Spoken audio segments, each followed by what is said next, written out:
lim na niro bui chua e zan tiang hi kolorona alia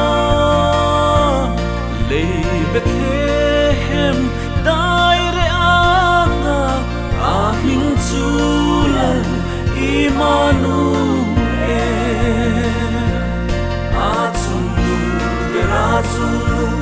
Zulung ber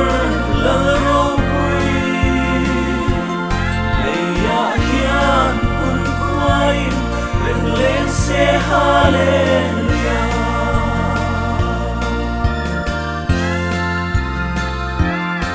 Amel enin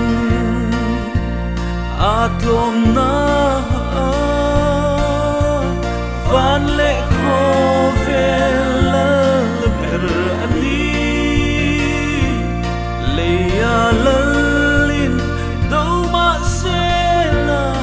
aramala zau zela na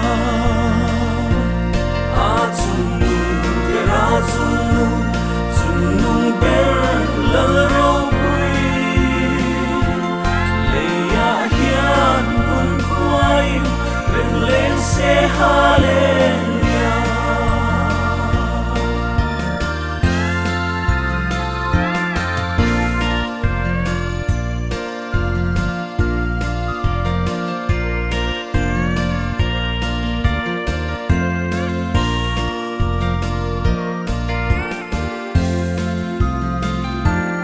He kol killa pelo thovi dring trăng le hai phu le remin zulung bera ro pui ro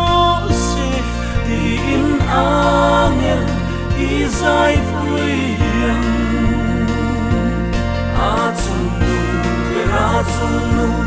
Zulung ber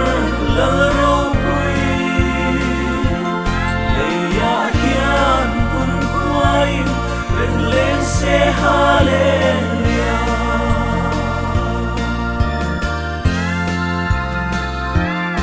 Ariang le a lal huna om le Bethlehem le alam mahonila ro thil dang ngai to lo vang